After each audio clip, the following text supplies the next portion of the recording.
Ndagusuje kandi nkwifurije ibihe byiza cyane wowe ukurikiye Itabaza TV na Faith Reporters. Aka kanya ndizera ko umeze neza kandi ukomeje kugira ibihe byiza, amahoro n'amahirwe n'imigisha bituruka ku Mana Data twese, Umwana n'Umwuka Wera bibe kuri wowe wahisemo kudukurikira. Ngiye gusuza kandi ugutashya nkwifuriza no gukomeza kumererwa neza no kugira ubuzima buzira umuze. Nitwa Sami Celestin, naho uwo ubona imbere yawe nitwa Rwamapera. Rwamapera muramumenyereye, ni umunyamakuru ariko kandi ni umuprotestant, umudiventisti, umunyamakuru by'umwihariko wa Faith Reporters. Rwamapera, tunejejwe no kongera kubana nawe. Ikaze, uraho? Muraho neza. Ni amahoro? Turashima Imana. Umeze ute? Ni amahoro. Umerewe neza? Narimo nifuriza abantu ibihe byiza no gukomeza kugira ubuzima buzira umuze. Hari umuntu dukorana ku kazi wahoze atubwira ati cyakora mu kantu, mu bintu bimwe muvuga icyo nemera ni kimwe cyatuma umuntu abaho neza, agira ubuzima bwiza. None binyibukije kuvuga ngo ni nk'akahe kantu kamwe wabwira umuntu cyangwa ikintu kimwe ashobora gukora kiri kamere kikamufasha mu kugira ubuzima buzira umuze? Ni ukwirinda. Kwirinda ibintu ashyira mu mubiri we ibyo ari byo, akamenya ibyiza n'ibibi. Ibyiza akabikora, ibibi akabyihorera. Iyo tuvuze ibi wenda abantu bumva inzoga vuba ko ariyo wenda abantu baba bavuga ko ariyo mbi, ariko hari n'ibindi bintu byinshi uko Mwuka w'Imana agenda yereka abantu ibikwiriye mu mibiri yabo n'ibidakwiriye. Harimo n'ayo makawa, abantu barayakunda cyane, nyavuzeho kubera ko yo n'abadivantisite benshi baracyayanywa. Ariko ntabwo mvuga ko bari mu byaha bagira, nuko wenda umuntu ashobora kuba byose abikora ataramenya. Bityo rero ijambo iyo rimuziye nk'uko rikamwigisha, biba byiza ko abireka. Naho ubundi umuntu kwirinda ibyo ashyira mu mubiri we, akamenya ati iki ni iki, gifite umumaro uyu n'uyu, iki gifite ingaruka izi n'izi. Ni ibintu byiza byafasha abantu kugira ubuzima bwiza muri rusange. Tugiye kuganira, ariko n'ubundi nubwo tugiye kuganira ku iyobokamana, turaba twafatiye ku buzima. Ku itariki ya 18 z'uku kwezi kwa 12 Ukuboza, umwaka wa 2023 turimo gusoza, umushumba wa Kiliziya Gatolika ku isi ni Papa Francis yategetse ko abatinganyi nabo bajya bahabwa umugisha. Ni ibintu byari bimaze igihe n'ubundi bivugwa, ariko noneho ubu ngubu bisa naho yabivuze mu buryo bwa simusiga, mu buryo bweruye. Ariko ubundi tutarimbika muri iyi nkuru, ubundi guhabwa umugisha na Papa bivuze iki? Uretse ko si na Papa gusa unatanga umugisha, ahubwo n'abapadiri barawutanga. Yahaye ababifitiye ububasha bose yabahaye uburenganzira cyangwa nanone ububasha bwo guha umugisha abantu nk'abo. Buriya Kiliziya ifite ukuntu icuzemo niba ariko nabivuga, bafite ukuntu bakoze. Bafite igitabo kirimo imigisha yose bo bashobora guha abantu, kirahari. Ariko uwo mugisha wabo wo guhabwa abantu b'abatinganyi wo ntawe urimo. So muri declaration umushumba wa Kiliziya ku isi yakoze, nuko abantu bemerewe gutanga uwo mugisha noneho. gutanga umugisha no gusabira umuntu umugisha, ibyo bintu ni bimwe Rwamapera cyangwa biratandukanye? wenda ntibitandukanye cyane, ariko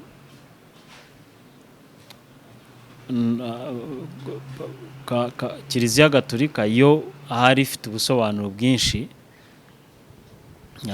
itanga, dore ko papa, uwo bita papa, simba nshaka gukoresha n'iryo zina cyane kuko naje kumenya ko papa bivuze data, kandi si data wambyaye, si data mu icyo ari cyo cyose, ariko ubwo ni umushumba wa Kiliziya, aba afite ububasha bwinshi cyane ku bantu, ku buryo uretse no kubasabira umugisha ashobora no kubaha nk'Imana, kubera ko ubwo bubasha arabufite ko ahagarariye Kristo ku isi. Ariko ubwo ibyo abantu baba Gatolika, ariko simvuga Gatolika bose, nyine abantu bemeye kugenda muri uwo murongo niko babibona ko ubwo bubasha abufite, ko atari umuntu nkabo. Bityo rero nawe ubwo bubasha bwiyumvamo, wenda twaza no kubigeraho n'ubundi, bw'uko ashobora gutanga umugisha kandi umugisha ugafata koko. Yego, ashobora gutanga umugisha kandi koko umugisha ugafata koko. We niko abivuga, we yiyumvamo ubwo bubasha. Yego. Ahoze nsoma mu kanya gatigisimu, ndimo gushaka kumenya papa ni muntu ki. Igisubizo cyavuga ngo papa ni igisonga cya Kristo, niwe uzungura Petero mutagatifu, akaba umushumba wa Kiliziya ku isi, akaba umushumba wa Kiliziya yose, ubwo ni ku isi. Hanyuma rero mbere yuko yendera papa, reka tube tumurekeye ahangaha, tube umushumba wa Kiliziya Gatolika ku isi, papa n'izina papa, yenda tube dusubikiye ahangaha n'ibisobanuro byayo. Navuga ko rero umushumba wa Kiliziya Gatolika kuri ya tariki n'ubundi yategetse kumugaragara abasaseridoti kujya baha umugisha abakundana cyangwa abaryamana bahuje ibitsina. Hari n'ababita abatinganyi, n'abatinganyi n'ubundi ni abakundana cyangwa abaryamana bahuje ibitsina. uzenguruka kubera iki? Niryo zina ryiza ribahesheje icyubahiro. Ariko icyo bakora kirazwi, kandi n'abatinganyi bavuga icyo bakora. Niba bidahesha icyubahiro babireka, niba bibahesha icyubahiro n'iryo zina ni iryabo. Oya, ni nka kumwe tutakivuga impumyi. Buriya hari imvugo nyinshi zadutse za Roma. Buriya Roma ni ifite amagambo menshi azenguruka ikintu, ni ibintu byinshi bazengurukaho bakabibererekera, ntibabivuge uko bimeze. Ugasanga ngo abantu, umuntu ni ikimuga, ugatangira kumushinyagurira ngo abana, ngo niba ari afite ubumuga bw'ingingo, yenda ni ikimuga, umuntu ni impumyi, ugatangira kumushinyagurira umuhimbira amazina ari hirya. Ahubwo ayo magambo wowe urimo uvuga ngo ni impumyi cyangwa ni ikimuga cyangwa ikirema, niyo ashinyagura. Ntabwo ari agashinyaguro, nonse ntaba ari impumyi. Ariko nuko nyine abantu bafite ukuntu isi igenda ikoropa ibitekerezo by'abantu. Umuntu ni impumyi, yarahumye, amaso yarahumye, ni impumyi. Noneho ugatangira kuvuga ngo yararemaye ni ikirema, ugatangira kuvuga ngo niba ngo abana n'ubumuga ngo bwo kutabona, afite ubumuga bwo kutabona, ngo niba afite ubumuga bwo kutabona, ariko mu by'ukuri ni impumyi. N'ibyo ngibyo nibyo twavugaga, kugenda abantu nyine babashakira amazina. Njya numva ko hari n'abantu bafite ikibazo cyo kwitwa abagore, kugira ngo nabo bazashaka irindi zina rikibererekera, bari bitwe abantu bafite sinzi, ni ibintu nk'ibyo. Ariko abantu batakemera kwitwa abagore se. Abantu dukwiriye kuba straight forward, ikintu tukivuga uko kiri, tutazenguruka dutyo ngo niba ngo abantu ngo barya ngo nabaki abatinganyi. abatinganyi abaryamana bahuje ibitsina cyangwa abakundana bahuje ibitsina. tubyihorere ibyo. Iyi nkuru ndi kuyisoma ku rubuga rwa Itabaza, ari rwo Itabaza akadomo rwa. Ariko ibiro ntaramakuru by'abanyamerika Associated Press bivuga ko Papa Francis yasohoye inyandiko ikubiyemo amabwiriza yageneye abapadiri arebana n'uburyo bagomba kwitwara ku bantu bashaka guhabwa umugisha. Muri iyi nyandiko harimo ko mu gihe umupadiri agiye gutanga umugisha aba adakwiriye gukora ubusesenguzi ku mubano ushingiye ku bitsina, kuko bose baba bashaka urukundo n'impuhwe z'Imana, bityo bakaba badakwiye guhezwa. Ariko wa mugani hari umuntu ukwiriye guhezwa mu nzu y'Imana kubera ko ngo ari umunyabyaha, kubera ko ari umusambo, kubera ko ari umusambanyi, kubera ko ari umutinganyi, kubera ko abantu bakwiriye gutandukanya iki kintu cy'ubutinganyi n'ibyo bintu bavuga, kuko birimo uburyarya bwinshi no kubeshya kwinshi cyane. None se ubundi ibintu abantu bakorera mu buriri bwabo tuba tubizi?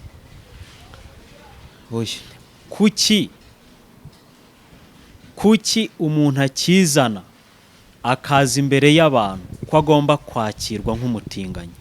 Kuki ashaka kukigaragaza? Nuko muri kumuheza kubera ko ari umutinganyi. Twamubwiwe n'iki muri ubutinganyi? Nuko yitwaye nk'umutinganyi. Ubu rero kuva agaragaje uwo muco, iyo ngeso, kuva yigaragaje, noneho agashaka no kwakirwa nk'aho iyo ngeso agendana nayo igaragara, buriya ni ukuvuga ngo icyo ashaka mu by'ukuri si uko yakirwa wenda nk'abandi banyabyaha, nk'abandi bantu avuga ati igewe n'ibyo iki n'iki, ariko akagenda yihishira, ariko agashaka uwo ngo we kwaza mu butinganyi bwe akakirwa nk'umutinganyi. Ni ukuvuga ngo icyo cyaha cyakirwe gutyo. Icyo ni ikibazo gikomeye, ariko reka tuvuge kuri iki kintu, ku gikorwa cyakozwe na Papa cyazanye imvururu muri Kiliziya ahantu henshi ku isi. Mu kanya navuganaga n'umupadiri tuziranye, ntaza kumuvuga ariko wenda n'ikinyarwanda ntibacyumva, ariko aba mu gihugu cya Espagne. Arambwira ati ubu ngubu duhanganye n'inyandiko Vatikani yasohoye, ntabwo tuyemera. Ati icyo dutegereje ni uko bazatwirukana cyangwa batwakira, kuko natwe ibyo ngibyo ntitwabyemera. Reka mvugane na bene data dusangiye igihugu, dusangiye imiryango, dusangiye imidugudu n'amasambu b'abagatolika. Uretse ko n'ubundi abadivantiste b'umunsi wa karindwi basanzwe bavuga ibi bintu, mu by'ukuri intego za Papa, ndagira ngo abantu babitandukanye cyane n'icyo biyumvamo ko bo ari abemera. Intego za Papa ku isi ni ubutegetsi. Vision cyangwa icyerekezo Papa afitiye isi ni uko isi yaba nka Vatikani n'ubundi. Umuyobozi mukuru w'icyo gihugu cya Vatikani ni igihugu, ni Papa.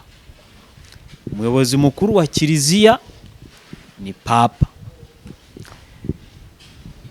Icurwa cyangwa ubucurabwenge bwashyizeho Kiliziya Gatolika, bwayikoreye kugira ngo Papa agere ku ntego yo kuba umutegetsi w'isi, ariko nta kindi. Ibisigaye byose bakora nibyo gukoropa abantu mu mutwe, nibyo kubeshya abantu, kuriganya abantu no kubayobya burundu kugira ngo bakomeze kuba imbata mu buryo bw'ibyamwuka, noneho n'umubiri bagenga uko bashaka. Izo nizo ntego za kiliziya ku isi yigeze kuzigeraho. Bategeka isi mu cyiswe Roman Empire kugeza ubwo Napoleon, abantu bibaze se Napoleon niki yashaka kuri papa yamushakaga iki ko yari umutegetsi w'idini, ariko nyine kubera amashuri yose ibintu byose barabizambije babifata nk'ibintu bisanzwe. Ibi bintu rero abantu b'abagatulika babimenye, kandi nubwo abantu benshi mu itorero ry'abadivantiste b'umunsi wa karindwi basigaye birinda cyane kuvuga kuri papa ndetse n'izindi ngeso n'ibyaha byinshi Babuloni ikora mu isi, bakabyirinda kugira ngo bakunde baba amahoro muri iyi si, bemererwe no gukorera mu bihugu barimo. Iki kintu Imana igomba kugishyira ku mugaragaro. Bibiliya itubwira iki? Bibiliya Pawulo yandikira Abatesalonike mu rwandiko rwa 2 akababwira ko badakwiriye kuyoba na rimwe, kwahubwo ko umunsi wo kugaruka kwa Kristo utazaba keretse uriya mugome ahishuwe. Ibyaha bya Babuloni bigomba kujya ku mugaragaro. Ni amahirwe abantu batazi ubutumwa bwiza cyangwa babwirengagije igihe kirekire, birengagije inyigisho z'abadivantiste b'umunsi wa karindwi, kuko uyu ni umurimo wacu wo kuyobora abari ku isi tukabereka Imana. Abantu bagiye babyirengagiza, Imana itanze andi mahirwe kwerekana papa n'iki ari cyo ku isi. Abantu benshi bibwira ko i Vatikani ko kwa papa havayo ibintu biganisha abantu mu ijuru babibone. Iki n'ibindi byinshi biracyaza. Abantu batemera kuri iyi ngingo, kuri iyi ntambwe yatewe na papa, bazemera n'izindi zizaza. Sinzi niba zizaza, ariko Imana yo mu buryo ikoramo zishobora kuza cyangwa bigafatwa ko binangiye. Ni amahirwe rero abantu bahawe. Abantu bakigendera mu nyigisho nyinshi z'i Babuloni.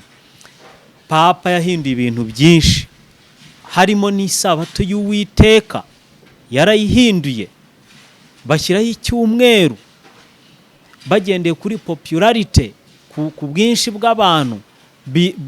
Bazana umunsi w'abapagani mu gusenga Imana. Ni nako n'ubu papa aharanira popularite mu isi kugira ngo abo umuntu ukunzwe n'abo bantu bose. Uretse ko n'inyigisho ziyobya abantu zibaganisha ku butinganyi nazo abantu bazagenda babimenya buhoro buhoro, n'ibindi bintu bajyaga babona bakabyirengagiza. Hari ibintu byinshi byenda kuba ku buryo abantu bazabona ibintu bakabyemera bakavuga bati koko twari twarayobye. Ariko reka dushime Imana ko ibintu nk'ibi bigenda bikorwa, abantu bazabibona, kubera ko ahari niyo ntambwe yaterwa Imana yatera kugira ngo ibagaragarize ikibazo gihari gituruka i Vatikani. Iyi nyandiko ariko papa yasohoye ntabwo ivuga ko no guha umugisha. Byumvikane neza ku bantu badukurikiye, guha umugisha ntabwo ari ugushyingira, ahubwo n'ubundi kiliziya ivuga ko gushyingiranwa ari hagati y'umugabo n'umugore. Ejo bundi naganiriye na Padiri Piero, sinzi niba warakurikiye ikiganiro twagiranye. Yego. Padiri Piero avuga ko n'ubundi se uri mu muntu isakaramentu, tuvuge yindi rya batisimu cyangwa guhabwa ukarisitiya. Sami, niba ntari umutinganyi ariko ubwiwe n'iki niba ntaraye nibye cyangwa nsambanye? Ibyo ntaho bihuriye. Umva, uyu muntu aje hano ari umutinganyi. Ntabwo wenda niba babaha n'amasakaramentu by'amasakaramentu simbizi, wenda hari umuntu uza akavuga ati genda umujura mu mpisakaramentu, sinzi niba bari baha. ariko aba bantu bo barashaka kuza bagaragara ko ari abatinganyi kandi bahabwa umugisha. Papa nicyo avuga, ntavuga icyo avuga nuko umuntu yaza ari umugabo n'umugabo bagahabwa umugisha bagatambuka. Iki nicyo papa jewe inyandiko ya papa nayisomye y'Ivatikani ibivugaho. Sinzi wenda twaza no kwinyuzamo amaso. Ibivugaho irimo uburyarya bwinshi, ni nk'ubwo irimo uburyarya bwinshi, kuko ugendeye kuri icyo ngicyo ubwo nta n'icyaha twavugaho ku isi, kuko ntacyo. Kuko wavuga ati none se njye nabwirwa n'iki ko uyu nguyu ari iki n'iki. Irimo uburyarya bwinshi. Yemera avuga ngo ni isakaramentu ryo gushyingirwa ntiryahindutse, kandi koko ntiryahindutse. Ikintu cyakozwe nuko hashyizweho exception, umwihariko. Nabo ubwabo barabisobanura muri iyo nyandiko ya papa y'Ivatikani, nabonye yitwa harya ni yitwa ni what, reka nze ndebe neza uko yitwa, uraza kuyireba.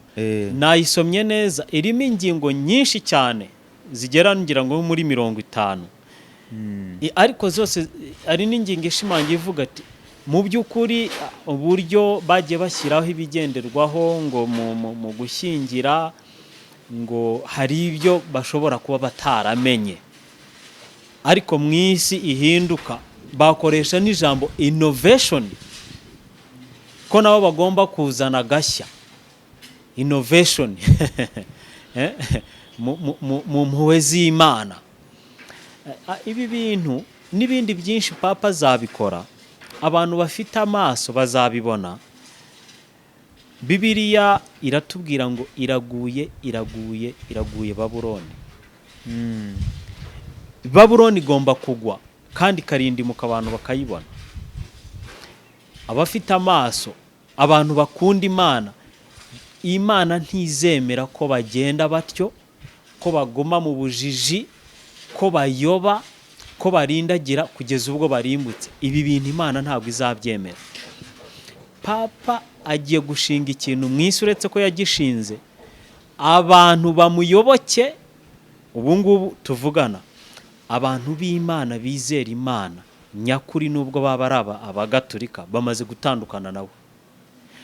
Abantu bihaye gukora ibyaha ku mugaragaro, harimo n'abatinganyi, bamaze kwiyunga nawe. Isi igiye gucikamo kabiri kuri iyi ngingo ku bupapa.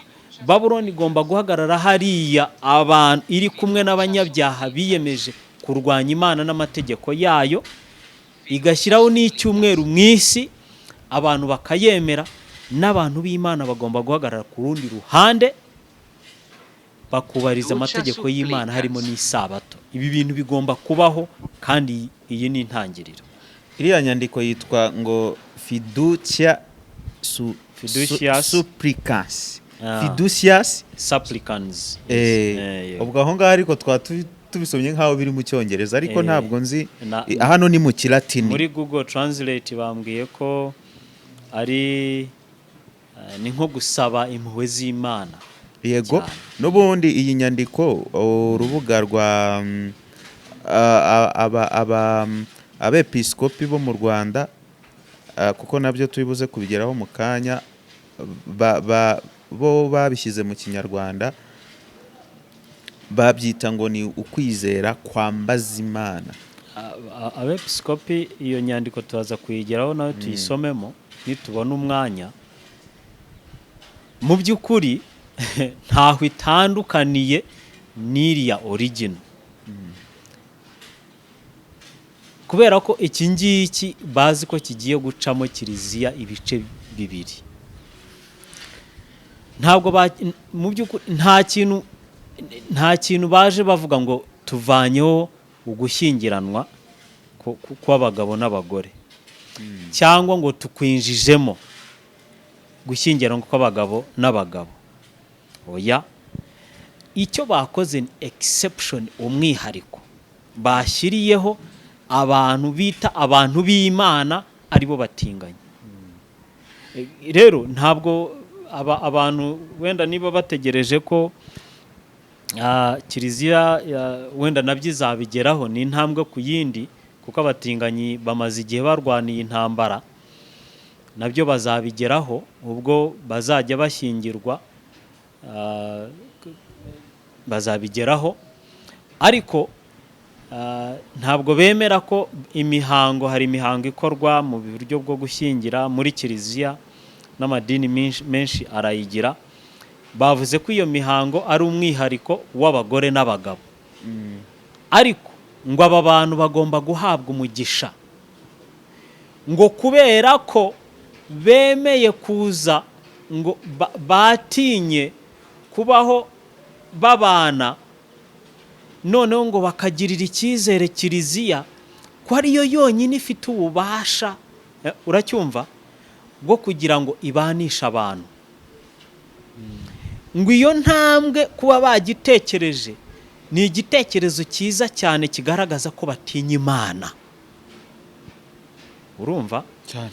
Noneho inyandiko ya papa niko ivuga, noneho bateye intambwe, arabasabira imbabazi, bateye intambwe, baje muri iki gikorwa cyo kugira ngo bemeze ko bemera ko kiliziya ariyo ifite ububasha bwo kubabanisha.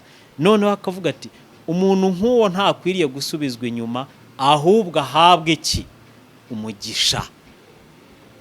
Ahabwe umugisha muri icyo gikorwa akora, no muri uko gutekereza ko kiliziya ariyo umuhesha umugisha mu kubana kwabo. Rero abantu, reka mbabwire bantu b'Imana, aho muri mwese murebe icyo Imana ibakorera irushaho kubagaragariza ibyaha bya Babuloni. Waba utari umudivantiste, kuko abadivantiste b'ibingibi barabizi kuva kera, turabizi. Utari umudivantiste, sanga abadivantiste wigane n'ab'ijambo ry'Imana. Imana irakora ibintu bikomeye, ikugaragarize ko papa uwo nguwo mubona abategetsi bo mu isi, Bibiliya iravuga ngo abami bo mu isi basambanye nawe. Uwo nguwo mubona abami bo mu isi bahora bajyayo bamusoma bagira bate, nta mwami utarajyayo. Na Kayinde wa Zambia w'umushefu guide w'umudivantiste yagiye ari no ku munsi w'isabato. Si we wenyine, abantu bahorayo. Ibyo ngibyo Bibiliya yarabivuze, ariko abantu babirenza ingoye. Ariko noneho agiye agaragaza ibyo akora nuko atekereza. Kiliziya Gatulika yashinzwe kugira ngo iyobore abantu babe mu bubata bw'ingoma ya Roma. Kiliziya Gatulika ntigamije kuyobora abantu kujya mu ijuru, ni ukubaho mu isi abishimye, wenda nubwo baba ntacyo bafite, kuko ibintu byose ni ibya Roma, niyo ifite roho z'abantu, niyo ifite n'ubutunzi bwabo. Nuko rero babeho mu isi bishimye uko nguko, nicyo Kiliziya Gatulika yahangiwe. Itorero ry'Abadventiste niryo ririho ku isi kuburira abantu ibyaha bya Babuloni. Iraguye Babuloni. Hanyuma abantu nibamara kubibona, bahunge umujinya w'Imana uzasukwa ku isi, usukwa kuri Babuloni n'abambari bayo bose. Ibintu papa akora, iki ngiki akora, bahite banumva neza ko n'ibindi byose akora ntabwo byahumetswe n'Imana. Niyo mpamvu ibintu byose avuga bijyanye na mama isi, ngo ihumanya ry'ikirere, ngo biriya bintu byose ni ibinyoma bigamije gushyira isi mu bubata bwa Roma, nta kindi. Abantu rwose babibone kandi babisobanukirwe, basenge Imana kugira ngo ibayobore, ibereke icyo gukora mu minsi nk'iyi. Kiliziya ntabwo ifite umugambi wo kuyobora abantu kujya mu ijuru, kandi nibutse ko hari indirimbo tujya turirimba muri Kiliziya ngo twaremewe kuzajya mu ijuru. Kuki se wowe ushingiraho uvuga ko uwo mugambi Kiliziya itawufite, kandi mu ndirimbo zacu tunaririmba ko rwose tuzajya mu ijuru? Bibiliya ivuze ko icyaha cy'ubutinganyi ari cyo twavugagaho n'umubare ko abantu bakwiriye kwicishwa n'amabuye. Pawulo nawe bavugaho ko ibyo bakora ari icyaha, wowe ukaviriya ukavuga ngo ukabwira abantu uti aba bantu bahabwa umugisha. Ni ukuvuga ngo iki cyaha gihabwa umugisha. Kiliziya ibintu byose ikora hari ni uruvange, nyine ni Babuloni, ni uruvange, habamo ukuri n'ibinyoma. Kimwe nuko Satani yasanze Eva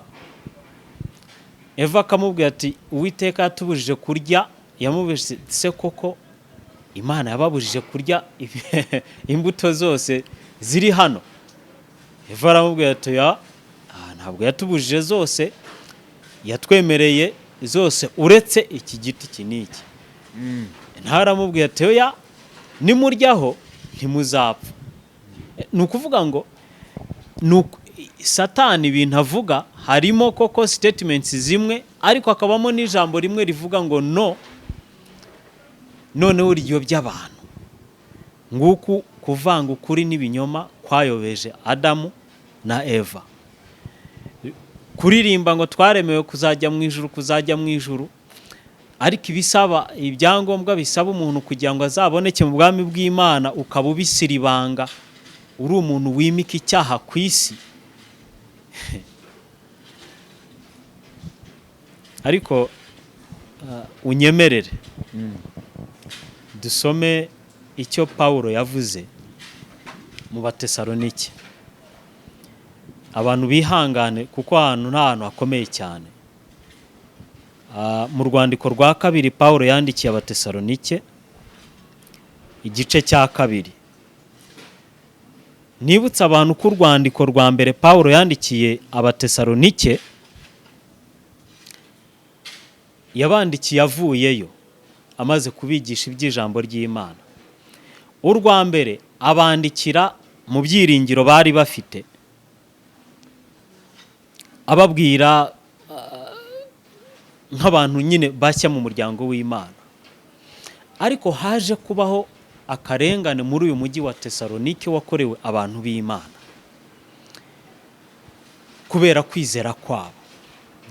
Pawulo aba bantu bamaze kurengana, n'ubu ngubu abantu byabayeho, abantu bamaze kurengana bahise batekereza ko Kristo agiye kugira ate kuza. Abantu akenshi bari mu karengane kubera ko babifuza ko Kristo aza, batangira kubona n'ibimenyetso koko ko Kristo ari hafi. Abantu batangiye kubona ko Kristo agiye kuza. Pawulo abandikira urwandiko, hari n'abantu bagenda bamamaza ngo none se ngo mwaherekera muvuga ko Kristo azaza. Pawulo yandikira abantu ababwira ko Kristo ahubwo ataraba, ababwira ikintu simusiga kizagaragaza ko Kristo ari hafi kuza. Ubutumwa bwo kugaruka kwa Kristo mu isi bwazanywe n'Abadventiste, nibo batangiye kubuvuga. Mbere yaho ntabwo bwavugwaga, kandi itorero ry'Abadventiste ryatangiye mu 1844. Pawulo yandika aya magambo abwira abantu n'iki kizabaho kizabagaragariza ko Kristo agiye kuza. Cyatumye Abatesalonike batuza kubera ko bari batarabona ibyo bimenyetso, nuko bapfa bizeye Kristo ariko babizi ko atagiye kuza uwo mwanya. Aya magambo twebwe rero aratureba kuko Pawulo yabandikiye bariya abari mu karengane, ni nayo twandikira twebwe muri iyi minsi ku bimenyetso byo kugaruka kwa Kristo. Mu gice cya 2 handitse n'umutwe w'amagambo uvuga ngo kugaruka kwa Yesu kuzabanzirizwa no guhishurwa k'umugome. Aravuga ngo turabinginga bene data kubwo kuzaza k'umwami wacu Yesu Kristo no kuzamuteranirizwaho kwacu, kugira ngo mutanamuka vuba mukava mu bwenge, cyangwa ngo muhagarike imitima, naho mwaba mubitewe n'umwuka cyangwa n'ijambo cyangwa n'urwandiko rukekwa ko ruvuye kuri twe, bihamya yuko umunsi w'umwami wacu umaze gusohora. Umurongo wa 3, ntihakagira umuntu uboshya uburyo bwose, kuko uwo munsi utazaza kurya kwimura Imana kutabanje kubaho. kuko uwo munsi utazaza kurya kwimura Imana kutabanje kuba. Ntabwo bishoboka. Ibi ngibi abadivantisite b'umunsi wa karindwi bo barabizi, bo banahishuriwe umugomo wari we, ariko ahari kubera ko tutabashije kubyamamaza uko bikwiriye, cyangwa kubera ko twabyamamaje ariko isi igakomeza kwinangira, none Uwiteka agomba gukora ikindi kintu gishobora kugaragariza umuntu wese ukuri kose gushoboka, agahitamo kukwanga. Kurya kwimura Imana kutabanje kubaho, kandi urya munyabugome atarahishurwa ari we mwana wo kurimbuka. Uravuze ngo aciriweho iteka. Kiliziya Gatolika yaciriweho iteka ubwo abaprotesitanti, ubwo abana bayo, reka bari ko mbivuga, ba Martin Luther, wari umupadiri, ahagurutse muri bo akababwira aho bataniye, aho basize ijambo ry'Imana icyo rivuga, bakaba barayobye, noneho bo bagahinduka, bagashyiraho n'inama y'Trent yemeza n'ibindi bitabo bishyigikira byo gusengera abapfuye n'ibiki byose bakabishyiraho. Kuva icyo gihe amahirwe ya system ya Kiliziya yarafunzwe, byararangiye. Kiliziya Gatolika yaciriweho iteka. Urasa n'utera ubwoba umuntu w'umuyoboke wa Kiliziya urimo hari ikibazo. Wayobotse. Abayoboke ba Kiliziya ni abantu beza, ni abana beza, kuko ibi bintu ntibabizi, ariko Uwiteka yarakora ibintu bishobora kubagaragariza koko umunyabugome ninde, koko kwimura Imana ninde muntu wimuye Imana. Ni abantu bariyo, ni system y'ubupapa. Abantu rero bariyo benshi bigira biyambariza Bikira Mariya, ntibazi na Bikira Mariya icyo ari cyo, kuko ntacyo bazi, ariko Imana igomba kubaha amahirwe byanga bikunda, kugira ngo be kuba mu rujijo, bazahitemo kwanga Imana babizi, cyangwa bahitemo Imana babizi bayikunze. Aya magambo Pawulo yavuze arakomeye, avuga ngo ni umubisha, ni umubisha wishyira hejuru y'icyitwa Imana cyose cyangwa igisengwa, kugira ngo yicare mu rusengero rw'Imana yerekane ko ari Imana. Umurongo wa 5, ntimwibuka yuko nababwiye ibyo nkiri kumwe namwe. Pawulo yari yaravuganye nabo ibi bintu, kandi none muzi yuko ikimubuza ari ukugira ngo azahishurwe mu gihe cye. Agomba guhishurwa. Abantu b'Imana ibyo barabizi, ariko n'isi nayo igomba kubimenya, kuko amayoberane y'ubugome n'ubu atangiye gukora, ariko ntazahishurwa keretse uyabuza ubu akuweho. Nibwo wa mugome azahishurwa, uwo umwami Yesu azicisha umwuka uva mu kanwa ke. Ibi ngibi turanabibona mu Byahishuwe igice cya 19 ko Kristo inkota yavuye mu kanwa ke ayikisha Satani n'abadayimoni n'abambari be bose, akamutsembesha kuboneka kukuza kwe. Kuza k'uwo mugome kuri mu buryo bwo gukora kwa Satani, gufite imbaraga zose n'ibimenyetso n'ibitangaza by'ibinyoma n'ubuhenzi bwose bwo gukiranirwa kubarimbuka, kuko batemeye gukunda ukuri ngo bakizwe. Nicyo gituma abantu rero ari ibimenyetso byinshi Papa azakura, uretse ko n'ubundi abikora, ariko abantu bagakomeza, kubera Kiliziya Gatolika ifite ukuntu yubatsemo system yayo. Abantu nibayumva be kumva ko ari iki, iriya ni empire yamaze imyaka irenga 1000 itegetse isi. ni abantu bazi manipulation no kubeshya no kuryarya cyane. Bahinduye amashuri, abajesuite bakoze umurimo mu mashuri, bakoropye abene bihugu mu mutwe, ubwenge burabura hano mu Rwanda. Bigeze no kumvisha abantu mu Rwanda hano baciye umwami Musinga. Padiri Musenyeri Classe yanditse inzandiko azandika mu binyamakuru byo mu Bubiligi agaragaza ko Musinga ari umuntu wanga u Rwanda. Naka abantu babyumva ngo yanga amajyambere, nyiri u Rwanda uvukana n'abanyarwanda, afitanye isano nabo isano kavukira. Musinga ashinjwa kuba yanga amajyambere mu Rwanda. Acibwa mu gihugu, agwa ishyanga. Abantu barebe umuhungu we Rudahigwa uko yaje n'ijambo yavuze avuga imbere y'abapadiri. Iyo urisomye, iyo ufite ubwenge, urabibona ko Rudahigwa yari ashumbirijwe n'ikibazo cy'uko atekerezwa ko yanga amajyambere. Yavuze iby'amajyambere, amajyambere wayavuga imbere y'abapadiri. Ariko abantu kubera ko hari uburyo system ikozemo ibeshya, abantu bari mu kinyoma baragenda ntibazi kijyambere. Imana rero niyo mpamvu igomba gusohora ibintu nk'ibi imbere y'abantu, bakabona ko Kiliziya Gatolika ari umunyabugome mu bupapa bwe, ko nta kindi agamije ku isi uretse gushyira abantu mu bata ingoma ya Roma ikogera. Reka dusome amagambo asoza kugira ngo abatizeye iby'ukuri bose bakishimira gukiranirwa bacirweho iteka. Ariko bene data bakundwa n'umwami wacu, dukwiriye kubashimira Imana iteka, kuko uhereye mbere na mbere Imana yabatoranije agakiza gaheshwa no kwizera kuva ku mwuka no kwizera ukuri. Pawulo arasobanura ko ibi bintu bigomba kubaho, ko umunyabugome agomba guhishurwa.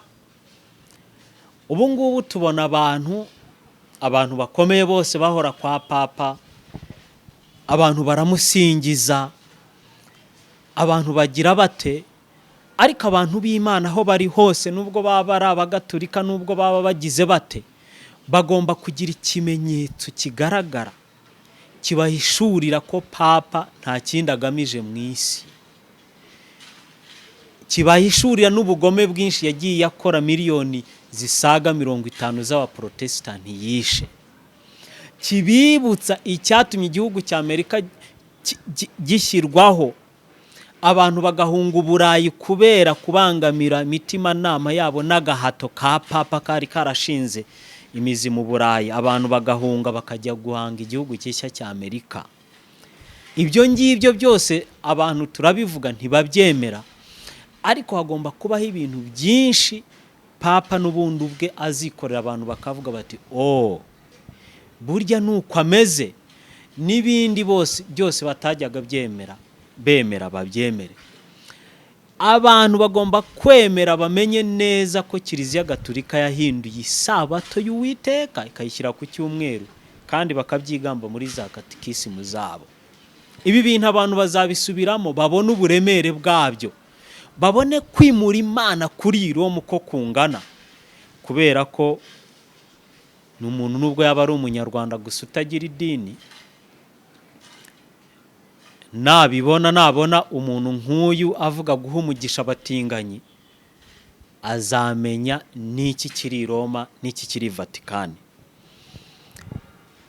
Wihangane dukomeze dusome Bibiliya, kuko ibi bintu ntabwo ari ibintu bipfa kubaho. Ijambo ry'Imana iba ryarabivuze. Dufite ubutumwa bw'abamarayika 3 ari bw'itorero ry'Abadventiste umunsi wa 7 rimaze imyaka isaga 100 ryamamaza mu isi. Nashaka ko dukomeza kuyisoma, ariko sinzi niba tutabihuza n'ibyabaye mu Rwanda cyangwa niba turi bubihuze nyuma umaze gusoma inyandiko y'abapeskopi nayo tukayivugaho inyandiko tukabigereranya wenda twanayivugaho. nyuma y'iminsi 3 reka tuve i Roma, i Vatikani mu Butaliyani, tuze i Kigali mu Rwanda. Inama y'abepiskopi gatolika mu Rwanda yarateranye ejo ku itariki ya 21, kandi rwose ni inama yari iyobowe irangajwe imbere na Antoni Karidinali Kambanda, irimo abandi bepiskopi barimo Filipo Rukamba, Vincent Harurimana, Celestine Hakizimana, Anakleti Mwumva neza, Eduard Sinayobye, Papias Musengimana, Yohani Maria Vianney Twagirayezu na Baritazari Ntivuguruzwa. Maze rero iyi nama y'aba bepiskopi bose bo mu Rwanda yagize ikivuga ku nama, yagize ikivuga ku nyandiko yashyizwe hanze na Papa Francis ku itariki ya 18, iriya nyandiko twavugagaho. Nuko isohora itangazo rero. Iri tangazo yenda mbere yuko ni rigufi, ntabwo ari rirerire, ni rirerire ahubwo mbere yuko tugira ndisomera abantu. Ni itangazo nabonye ryakiriwe mu buryo butandukanye, abantu baryakiriye mu buryo butandukanye, banaritangaho ibitekerezo mu buryo butandukanye. Itangazamakuru mu Rwanda ribyandikaho mu buryo butandukanye, ntabwo babisobanukiwe. mbere yuko yenda tubivugaho n'ibyo itangazamakuru ryagiye bivugaho, reka ndinyuremo muri make nihuse. Iryo tangazo ry'abepiskopi gatolika mu Rwanda rivuga ku mugisha wahabwa umugabo n'umugore babana bitemewe na Kiliziya n'ababana bahuje igitsina. Ababepiskopi rero bo mu Rwanda bagize bati: bakristo bavandimwe, ingingo ya mbere, kwa 18 Ukuboza 2023 ibiro bya Papa bishinzwe ukwemera gatolika i Roma byatangaje urwandiko rwitwa Ukwizera kwambaza Imana. Urwo rwandiko rwagendeye ku bibazo bitandukanye byagiye bishyikirizwa ibyo biro bya Papa muri ibi bihe. Kabiri, twebwe abepiskopi banyu tubandikira itangazo tugamije gukuraho urujijo, no kubahumuriza nyuma y'uko urwo rwandiko rukuriye impaka nyinshi n'impungenge ku mugisha wahabwa umugabo n'umugore babana ku buryo butemewe na Kiliziya n'uwahabwa aba bana bahuje igitsina. Urwo rwandiko ntabwo ruje guhindura inyigisho za Kiliziya zijyanye n'umugisha w'isakaramentu ryo gushyingirwa gutagatifu. Uwo mugisha w'isakaramentu ugenewe umugabo n'umugore. Batanga reference yo mu ntangiriro igice cya 1 umurongo wa 22. Ubwo rero baba barahujwe n'isezerano n'urukundo, baba bahujwe n'urukundo ruzira gutana kandi rugamije kubyara. Umugisha ni ukwiyambaza Imana no kuyisaba inema yayo dusabira umuntu cyangwa ikintu. Umugisha ugamije gutagatifuza, gukiza no gufasha umuntu guhinduka. 5, guha umugabo n'umugore babana mu buryo butemewe na Kiliziya. Guha umugisha umugabo n'umugore babana mu buryo butemewe na Kiliziya ntabwo bigomba kwitiranwa n'isakaramento yo gushyingiranywa. Ndizera ko bisobanutse. Ntabwo byitiranwa nyine. Wowe umugisha baraza kubaha, ariko ntabwo bivuze ko ari isakaramento. Isakaramento riri ukwayo. 6, kubana kw'abantu bahuje igitsina bihabanye rwose n'amategeko y'Imana n'umuco wacu. Ahangaha niho rutanga rw'amaboko yahereye rwose, aragize Imana Karidinali Kambanda, Imana y'u Rwanda umwe n'abazimu, wari umubwiriza mwiza n'umuririmbyi mwiza mu Badivantiste. Ndamutashya wa mugani we, Imana y'u Rwanda ihorana nawe. Twigeze kuvugana kera, ari inkuru nakoraga ku mwami Yuhi Mazimpaka wari wararwaye amakaburo cyangwa ibisazi, ngira ngo ni 2015 aho ngaho na 6 mwifashisha nk'umuntu uzi amateka. Ntabwo nari nzi ko yigeze kubaho umudivantiste, abanza kumbaza aho nkomoka n'ibiki byose. Turi mwene nde wande? Noneho ambwira ibintu ko hari imyuka ya kera y'abasogokuruza ingendaho.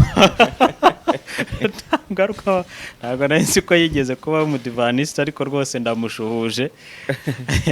Uramutaje? Ndamushuje rwose. Abadivantiste b'umunsi wa 7 turamukunda, azagaruke rwose. Imana y'u Rwanda ihorana nawe. Imana Uwiteka wera wa Isirayeli. Uwera wa Isirayeli ntabwo amwemera. Ndamutashya Rutanga rw'amaboko umupfumu. Dufitanye na gahunda nenda kuzajya kumusura. Ariko ntabwo nzawe ngiye guteza inzuzi. Ntuzaziteze. Ahubwo hari utuntu twiza agira nshaka ko azampa. Intagarasoryo arazifite hariya mu Bicumbi. Naho ya posting akazifite rwose, kandi nahandi zirahari, nanjye ndazifite, uzaze nzigwe. Nawe niba uzifite n'amahoro. Reka twikomereze rero ku ngingo ya 7. Kuba umugisha wahabwa abana bahuje igitsina byatera urujijo ku isakara. Kuba umugisha wahabwa abana bahuje igitsina byatera urujijo ku isakaramentu ryo gushyingirwa.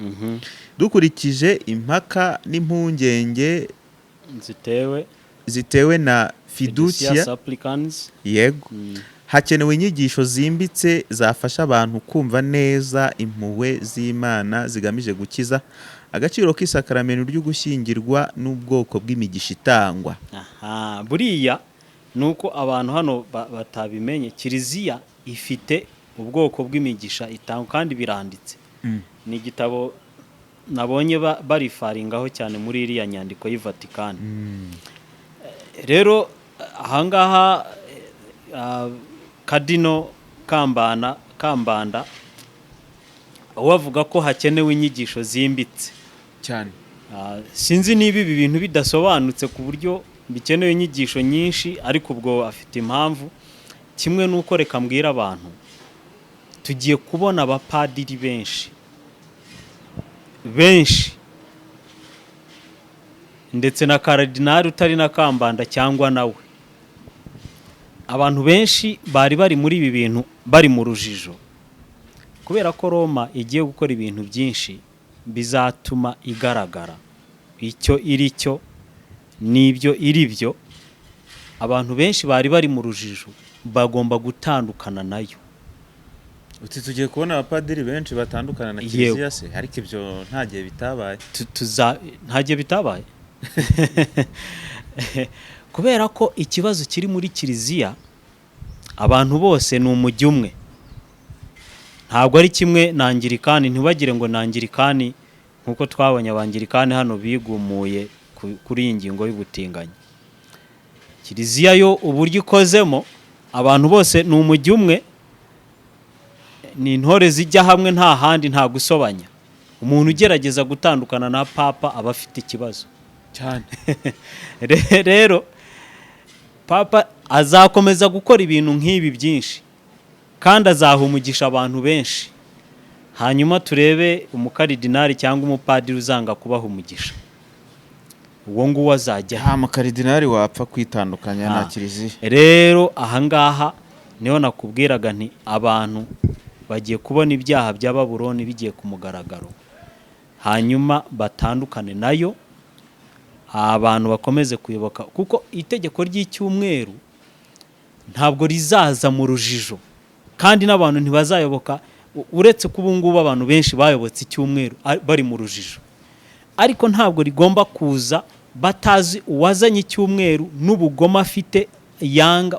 Iyo mvuze ubugome ni ukwigomeka ku Mana, no kwigomeka ku Mana afite, no kwimura Imana, no kwishyira hejuru byose afite. Bigomba kujya ku mugaragaro. Umuntu wese, yaba umutegetsi wo mu isi, yaba rubanda rugufi, akabisobanukirwa, agahitamo ikintu ku giti cye. iri tangazo rero rikomeza rigira riti riri gusoza ingingo ya 9. ingingo ya 9 ibanzirizwa n'amagambo avuga ngo bakristo bavandimwe. Mu gusoza inama y'Episkopi Gatolika mu Rwanda iramenyesha abaseseridoti, abiyeguriye Imana, abakristo bose n'abantu b'umutima wubaha Imana ko inyigisho za Kiliziya ku gushyingirwa gikristo zitahindutse. Full stop. Ntabwo zahindutse. Kubera iyo mpamvu Kiliziya ntishobora guha umugisha umubano w'abana bahuje igitsina kuko byaba bivuguruza itegeko ry'Imana n'umuco wacu. Akadomo. Ingingo ya 10. Turasaba abaseseridoti, abiyeguriye Imana n'abandi bakristo mwese dufatanyije ubutumwa kuba hafi no guherekeza urubyiruko rwacu n'ingo z'abashakanye dukomeza guha agaciro isakaramentu ryo gushyingirwa n'ubudahangarwa bwaryo butagatifu. 11.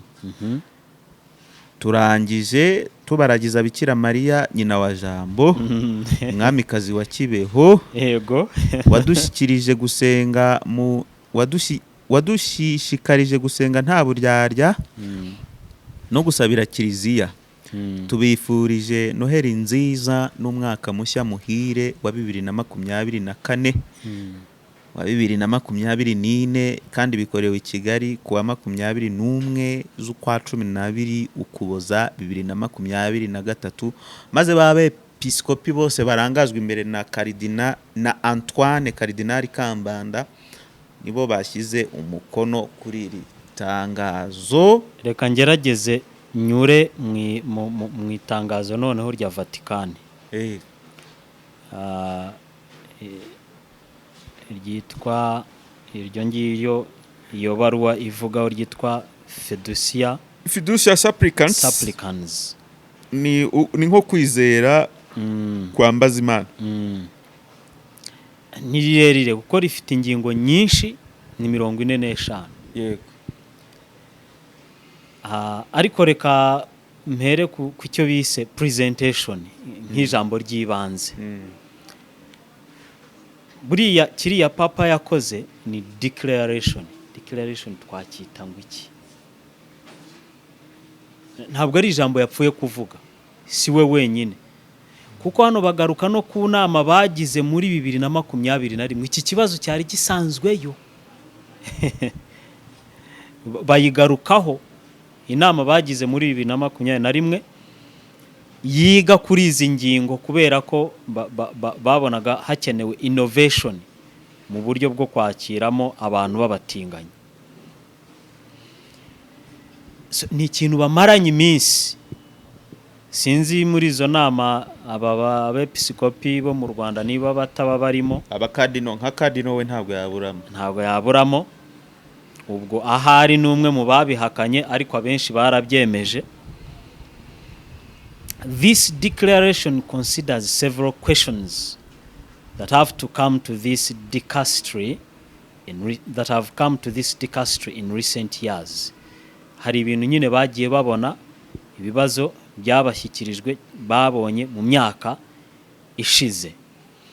In preparing this document, dutegura iyi nyandiko, the dicastery, ubwo niyo nama yabo bose, as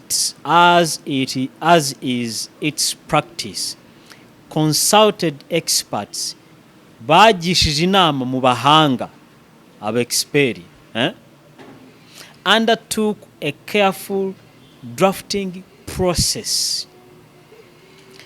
Bakoze icyo bita kuyandika bitonze, and discussed the text in the Congress. Biganiriye of the doctrinal section. Hari Congress yabo yo bita ishinzwe doctrine, imyizerere cyangwa imyemerere.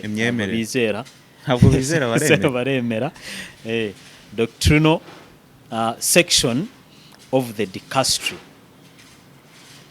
during that time muri icyo gihe bakora ibyo byose, the document was discussed with the Holy Father. Iyi nyandiko yaganiriweho na Holy Father, ariwe papa, niwe data wabo wera, niwe se wabo se wera. Finally, nyuma y'ibyo byose, the text of the declaration was submitted to the Holy Father for his review, and he approved it with his signature. Urumva uburemere bw'iyi declaration? Nshatse kubanza gusoma isaso yayo n'amagambo menshi, sinzi, ngira ngo nzafata umwanya iyi nyandiko yose tuyisome ukwiri abantu bumve niki ni hehe Babuloni igeze. Ibyo byose bibaye ni ibintu byinshi bavuga, byinshi cyane, ariko hari ingingo bafite iyo bita blessings of couples in irregular situations and of couples of the same sex. Aba nta nubwo nabonye hari n'inyandiko imwe y'Itorero ry'Abadventiste itinya kuvuga Sodome ikavuga same sex, ubundi ni Sodome. Ariko nyine imigisha ihabwa aba bantu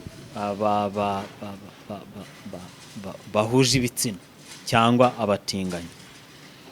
N'amagambo menshi sinzi kandi yose arasobanutse. Rwamapera rero, kubera ko n'ubundi document tuzagira umwanya wo kwivugaho yo ubwayo kuko ni ndende, reka nsomemo ingingo ya 30. Iyo ngingo ya 30 yisome, hanyuma tuze kubigereranya rero niyo mu Rwanda. Indeed, the grace of God works in the lives of those who do not claim to be righteous, but who acknowledge themselves humbly as sinners like everyone else.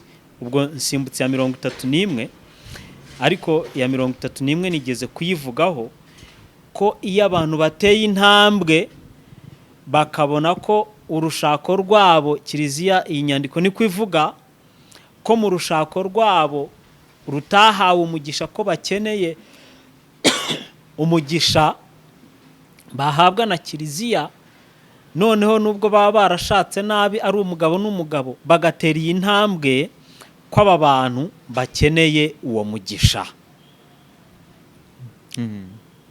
Antoine Karidinali Kambanda we yavuze ko uwo mugisha batawukwiriye, ariko iyi document iba yarayisomye byo yo nibyivuga. None iyi ngingo ya 32 ikavuga ko imbabazi z'Imana, reka nkoresha impuhwe kuko Kiliziya nicyo bakunze gukoresha, impuhwe z'Uhoraho za Nyagasani, impuhwe za Nyagasani zitubeho, zikora mu buzima bw'abantu batiyemera ko ari intungane righteous, ariko bemera neza mu buryo bwo guca bugufi ko ari abanyabyaha nk'abandi bantu bose. Mwumve noneho ngo muri ubu buryo, ngo iyo abatinganyi, iyi ngingo ikivuga, iyo abatinganyi ngo baciye bugufi bakumva ko bo gushakana kwabo kutahawe umugisha, noneho bakagana Imana baciye bugufi bavuga ko ari abanyabyaha bakeneye imbabazi zabo, Imana irabababarira muri ubwo butinganyi bwa, ariko bataburetse.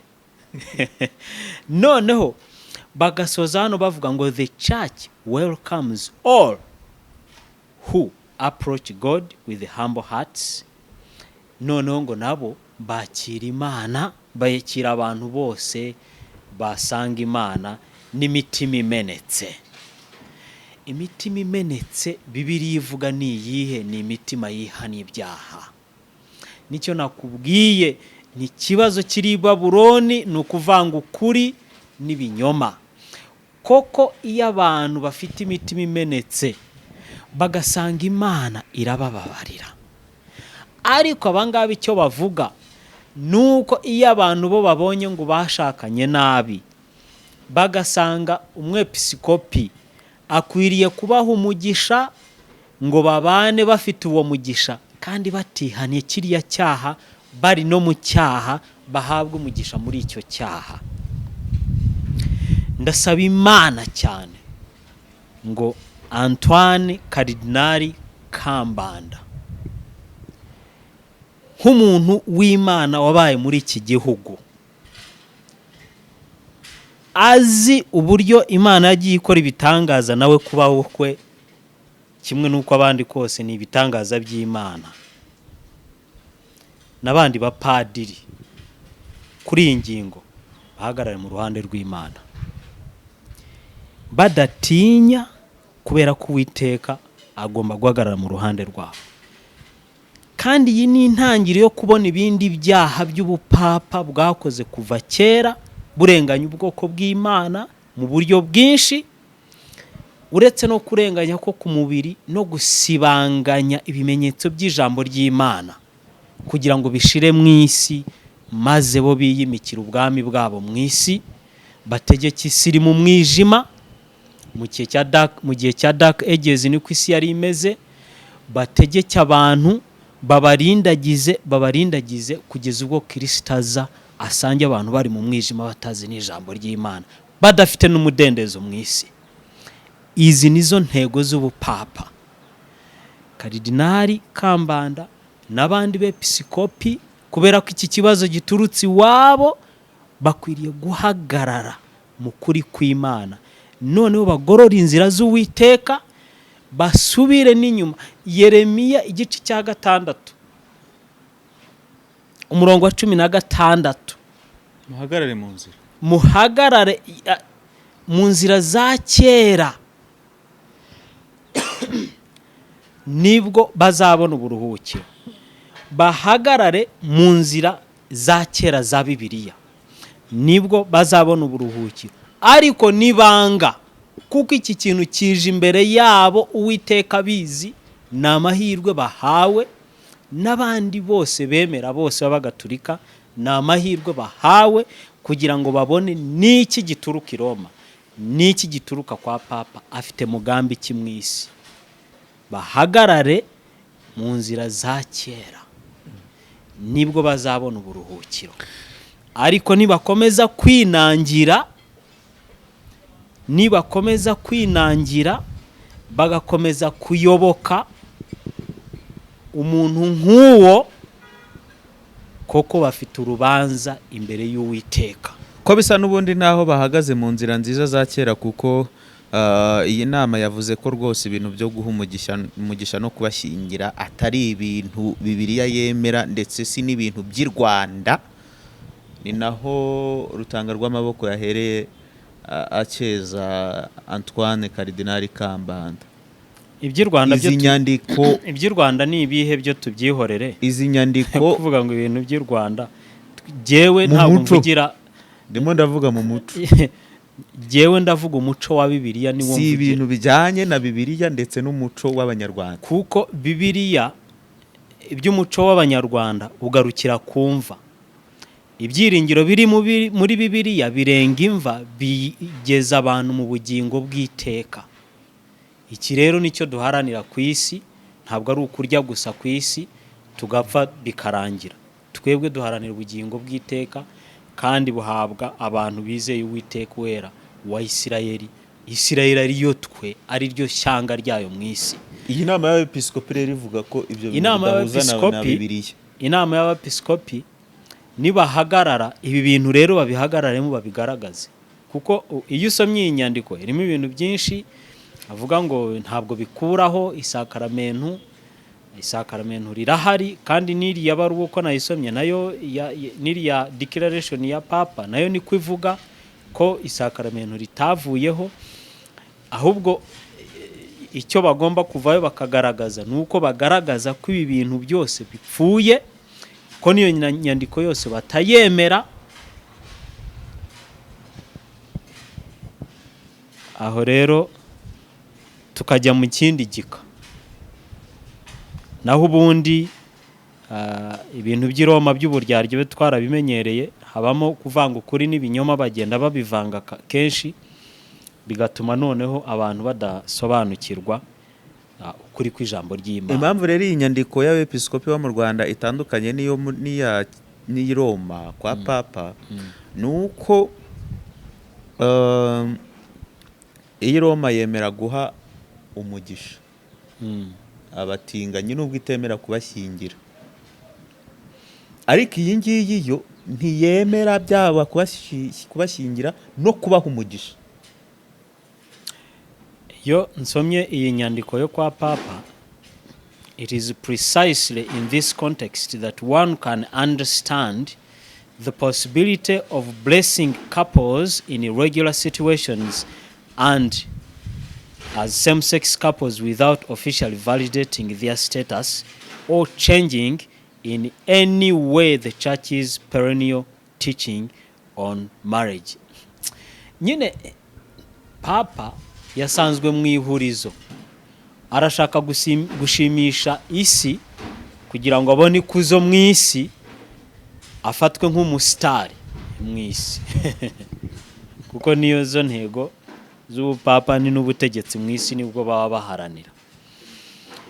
Hano icyo avuga ni uko bifuza ko bashobora gukora ikintu gihesha umugisha abantu nk'aba mu bihe irregular, mu bihe bidasanzwe, harimo n'abatinganyi bagahabwa umugisha, ariko bigakorwa mu buryo bitavanaho doctrine imyemerere ya Kiliziya iyo bahoranye ku bijyanye no gushyingira.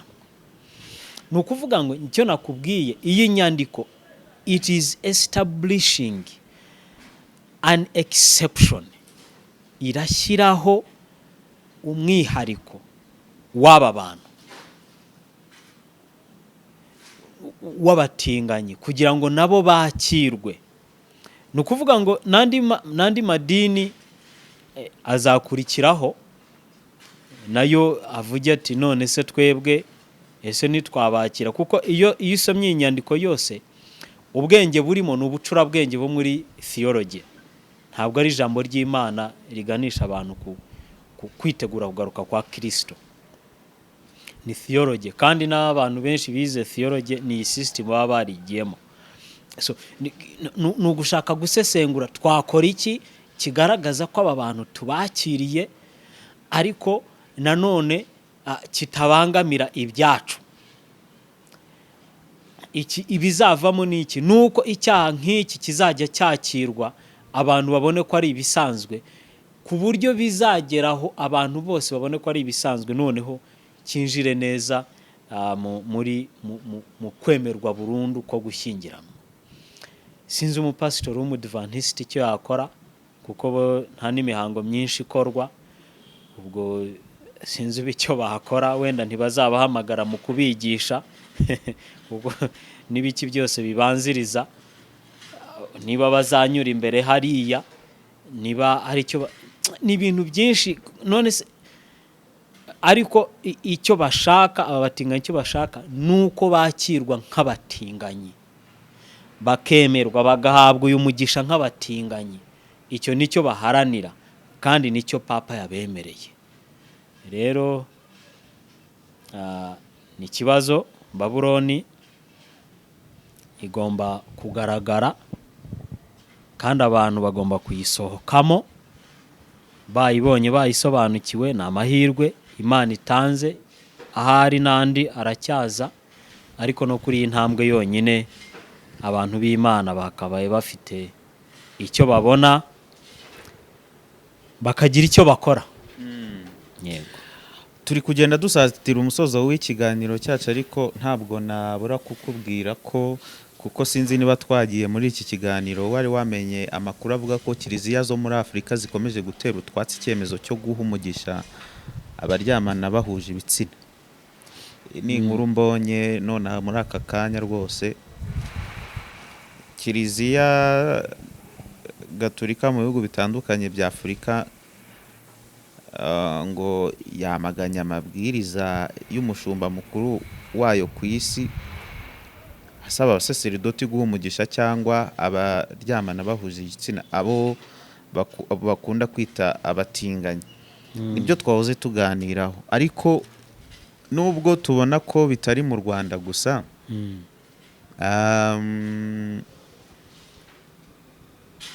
ntabwo ibi bintu, kuko kiliziya ni imwe wa mugani ikomoka ku ntumwa ngo bazashinga kiliziya yabo, ikomoka ku ntumwa kuko Roma ntiyigeze ibaho yihanganiye umuntu utumvikana nayo ku ngingo iyo ari yo yose. Ubupapa ntabwo bwigeze bubyemera. Zambia babyanze, muri Nigeria batsembye, muri Kenya naho nuko bikomeje kwamaganwa. Ariko se ntabwo ubona ko nanone aka gashobora kuba ari agakino? Ibyo bakina byo ni byinshi bafite mu migambi yabo tutashaka kujyamo, ariko twebwe umukristo usanzwe, kuko ibi bintu akenshi bikinwa n'abajesuite bakomeye n'abakaridinari n'abapadiri bo hejuru, kuko kiliziya yo ntabwo ikorana n'umuntu wo hasi yihera hejuru. Ariko twebwe twivugane n'abantu bo hasi tubabwira ibigaragarira amaso yabo. Nuko papa yavuze ko aba bantu b'abatinganyi bakwiriye guhabwa umugisha. Bityo rero abantu bari barayobotse papa n'ibindi byose yagiye ashinga, harimo n'icyumweru kuko nibo bagishyizeho, harimo n'ibindi byinshi yashishikariza isi by'ikirere, uko dukandagira tugahumanya isi, mama isi, ibyo bintu byose babitekerezeho, hanyuma barebe ni uruhe ruhande bakwiriye guhagararamo kandi bashake Imana, kuko buriya ibintu ntabwo bibereyeho ubusa, nubwo baba babikinamo imikino yabo, ariko ni amahirwe ku bantu badafite icyo bazi muri iyo mikino, bo bagamije gusobanukirwa n'Imana. Aba bantu bashake Imana mu gihe nk'iki. Yego, abantu bashaka Imana mu gihe nk'iki. Iyi ngingo tuyiganiyeho ku buryo burambuye. Birashoboka ko wenda hari icyo tutagejejeho, ubwo ndimo ndabwira abadukurikiye bashobora kujya muri comment section. Iyi nyandiko yo kwa papa yo tuzayivugaho ubwayo, n'iyi ya hano hari bazasohora n'indi, kuko ibi bintu ntabwo ari ibintu byagarukiraho, ariko ubwo tuzaba tubireba. Ntabwo twasoza utagize ikindi wabwira umuntu wari udukurikiye, cyangwa ikindi wumva tutagerejeho mbere y'uko dusoza Rwamapera. Ikintu nabwira abantu badukurikiye, bareke ibintu byo kuvuga, bareke ibintu byo gutekereza ngo abadivantiste b'umunsi wa karindwi ngo bafite imyumvire. Ndagira ngo mbabwire ku itorero ry'abadivantiste b'umunsi wa karindwi n'abantu bafite ubutumwa bw'abamarayika batatu bagaragara mu byahishuwe: kubaha Imana no kuyihimbaza, ubwo ni ukuramya Imana mu buryo bukwiriye, abantu bagaruka ku isabato y'Uwiteka, kuburira abantu kuva muri Babuloni kuko iguye, no kuburira abantu kudashyirwaho ikimenyetso cy'inyamaswa cyangwa cy'ubutegetsi, ari iriya nyamaswa ya mbere ariyo bupapa. Ikimenyetso cyabo kibagaragaza n'icyumweru cyabo. Ibi bintu tubivuze, abantu ntabwo babikurura bumve ko isi hari igihe izahatirwa icyumweru. Abantu ntabwo babyumva, ariko kubera ko byavuzwe mu ijambo ry'Imana, twe turabyizeye ko bizaba. Kandi abantu muri iki gihe bagomba kwitegura kuva muri Babuloni. Bagomba kuramya Imana ariyo yonyine, bagomba kuva muri Babuloni, bagomba noneho kutemera no gushyirwaho icyo kimenyetso. Ibi bintu buriya Imana irabikoze, irabigaragaje kugira ngo abantu bafate uruhande bagomba kuba baherereyemo. Babuloni yahereye kera ibeshya, isambana n'abategetsi bo mu isi, abategetsi bo mu isi bahatira abantu bo mu bihugu byabo amahame ya Babuloni. Abantu bakisanga babona kiliziya ariyo nziza, ariyo ikora ibintu byiza, ariyo itababangamira, kubera ko n'amategeko y'ibihugu agendera ku cyo Babuloni ishaka, kubera ko hariya niho bavana amabwiriza. Abantu bibaza se kuki abategetsi bajyayo cyane, kuki ariho bahora, kuki batajya ahandi. Ibyo byose abantu babisobanukirwe, nibamara kubimenya bamenye ko bagambaniwe, kubera ko barabona n'ibintu bituruka i Babuloni ibyo ari byo. None bateye indi ntambwe yo kwemeza abantu ubutinganyi. Ndagira ngo mbwire abantu b'abakristu b'abagatulika rwose bazi ko i Roma, i Vatikani ariho Imana iri, ariko mu by'ukuri ni icyicaro cya Satani. Bibiliya irabivuga, ivuga kuri itorero ry'igihe cyayo. Rero aba bantu bo muri iyi minsi bo badafite uruhare muri ibi bintu bashake Imana. Kandi ndagira ngo mbabwire ko abadiventiste b'umunsi wa karindwi bafite ubutumwa bushobora gukiza abantu kugira ngo bazaragwe ubugingo bw'iteka, babasange aho bari hose, bigane n'ab'ijambo ry'Imana. Ahubwo abadiventiste nabo badukurikiye basanga abo bantu. N'abadiventiste reka duhaguruke dusange aba bantu. Ariko icyiza nuko uyu muntu w'umugatulika uri hirya, we ushaka Imana, yasanga aba bantu, ave mu bintu bigiye bikinwa mu makomedi bibeshya abantu ko abadiventiste ngo bafite imyumvire ngo barwanya leta. Ntibayirwanya kuko ntibakeneye no gutegeka. ngo ubuzima bwabo ngo buragoye, kandi babaye ubuzima bwiza buri simple bwo hasi. Nta bintu byinshi bikorera, nta mitwaro myinshi bikorera. Rero babasange, bigane n'ab'ijambo ry'Imana, bamenye niki bakwiriye gukora mu minsi nk'iyi. Simbabwira ko bagenda bakizera abantu, oya, ahubwo bagomba kwizera ikiri mu ijambo ry'Imana. Ariko icyo mbabwira nuko niba hari icyo umuntu adasobanukiwe, asanze umudiventiste w'umunsi wa karindwi yakimusobanura. Kuko reka mbabwire ibanga, ibi bintu twebwe turabizi kandi twabyize kuva mu bwana, batubwira ko bizaba, ahubwo twahoze tubitegereje, none bisohoye tubireba. Rero abantu nibasange abo bantu, kuko bafite inararibonye, bazabigisha, bazabaha aho bahera kugira ngo bitegure ubwami bw'Imana. Hari indirimbo nziza tujya turirimba muri kiliziya ivuga ngo uko impara yahagira ishaka amazi afutse, niko nanjye ngo shaka kuko ngufitiye inyota. Ubwo rero iriya ndirimbo nuko wenda wowe indirimbo za kiliziya uzizi cyane. Iriya ndirimbo ntabwo ari iya kiliziya, ntabwo ari iya kiliziya. Ndayizi, ndetse ngewe nyizi mu rurimi rumwe rw'urunyankore ruri hariya, ivuga, ariko no mu cyongereza n'abadiventiste baririmba as deer pants for water irahari. Nuko mu kinyarwanda wenda batarayishyiramo, bazayishyiremo kugira ngo bakurikije uko amagambo ya Bibiliya aba yanditse, kuko n'izo ndirimbo za kiliziya nk'izo tuba dusangiye zirahari, tuba dusangiye, ariko bigatandukana mu magambo yerereza Imana. Uko tuyerereza ugasanga bariya bakoresha amagambo atayereza nk'uko tuyerereza. Ariko n'abadiventiste irahari, barayiririmba. Abantu bashaka Imana bagira inyota y'ijambo ry'Imana, nk'uko nyine impara ishakisha amazi ifite inyota. Yego, reka dusoze ikiganiro. Ngushimire Keri Rwamapera ko wemeye kubana natwe kuri Itabaza TV no kuri Faith Reporters. Wakoze cyane kwemera kuganira natwe, Imana iguhe umugisha. Nshimire kandi nawe wafashe umwanya wawe kugira ngo dukurikire. Ndizera ko ibyo twaganiriye byanze bikunze ugize icyo ukuramo, ariko niba hari igitekerezo cyangwa ikibazo wifuza kutubaza, watwandikira muri comment section ahatangirwa ibitekerezo kugira ngo tukirebe kandi rwose tunakizirikane.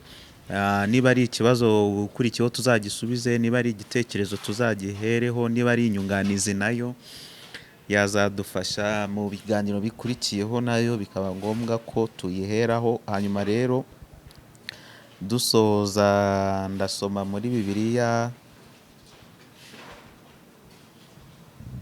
nari ngiye gusoma muri Bibiliya ntagatifu ariko ndabona bidahura. Ubanza ari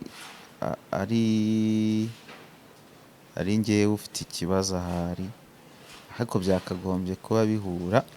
Ndashaka gusoma muri Izayi, niba ariko byitwa, ngo ni Yesaya. Izayi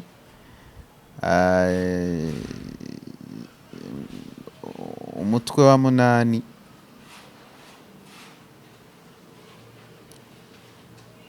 umurongo wa 20. Iwawe muri Bibiliya yera havuga ngo iki Rwamapera? Sinzi aho hariho, ni Izayi ni Yesaya. Yesaya. Ibyo bintu ntabwo mba mbizi cyane. Ngende umugaturika ndabizi. Yesaya igice, Yesaya igice cya 8. hari igice nicyo bita umutwe. Umutwe chapter. Umutwe wa 8.